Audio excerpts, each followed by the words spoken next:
যদি উচ্চ মূল্যের সবজি চাষ করতে চান তাহলে অমৌসুমিতে চারা রোপণ করতে হবে। এবং অমৌসুমিতে চারা রোপণ করতে গেলে যে চারাগুলো প্রস্তুত করা হয়, এই চারাগুলি কিভাবে আমরা বা কোন প্রযুক্তিতে প্রস্তুত করলে আমরা সুন্দর এবং সুস্থ সবল চারা পাব। আপনারা যে উচ্চ মূল্যের সবজি বিক্রয় করতে ইচ্ছুক হলে আমাদের এই আদর্শ কৃষিক্ষেত্রের পেজটি আপনারা সবসময় ফলো রাখবেন, যে কোন সময় এবং কোন জাত আমরা বপন করে থাকি বা রোপণ করে থাকি, কোন জাত কোন সময় বপন করলে উচ্চ মূল্যের সবজি বিক্রয় করা যাবে।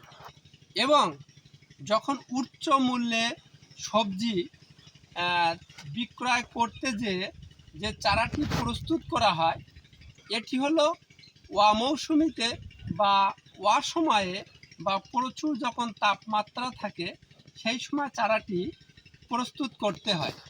এখন এই প্রস্তুতের কিছু নিয়মাবলী আছে যেগুলো করলে আসলেই সুন্দর এবং সুস্থ সবল চারা আমরা পেয়ে থাকব।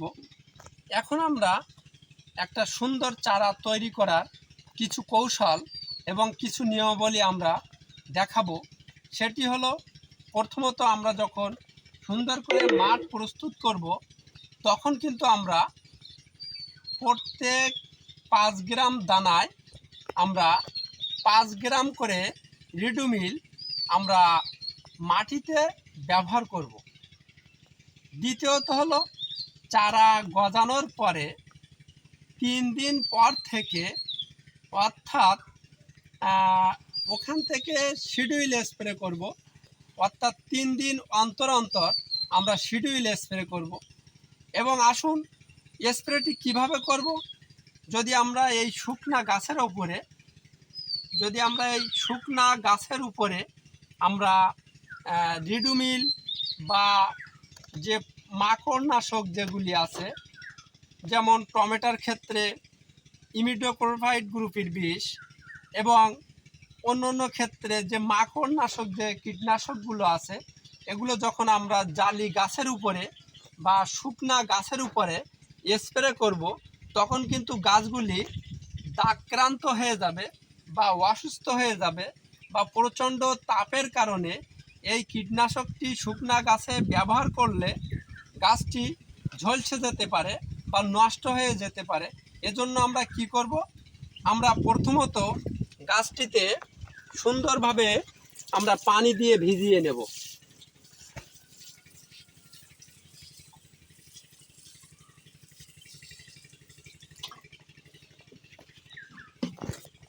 এরপরে আমরা এই ভিজা গাছে আমরা কিন্তু এই রিডুমিল, ম্যানকোজেব অথবা কার্বন ডাইজিম আর যে কোনো ছত্রাকনাশকের পরে আমরা এখানে একটু কীটনাশক জাতীয় যে কোনো পোকামাকড়ের যে বিষগুলি আছে এই ছত্রাকনাশকের সাথে হালকা পরিমাণ ব্যবহার করব।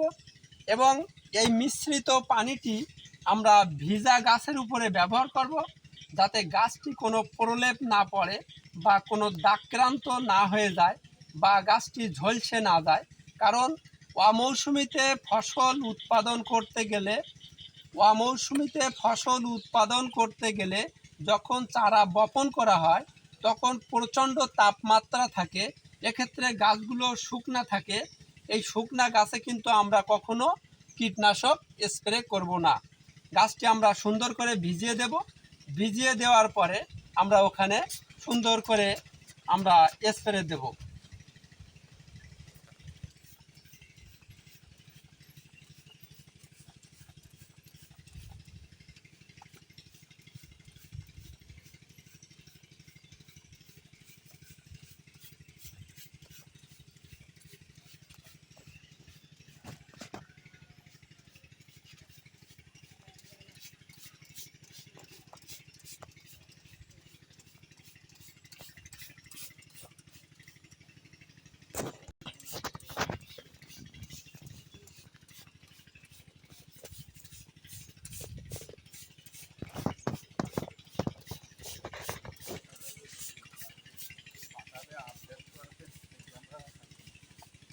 যাবে।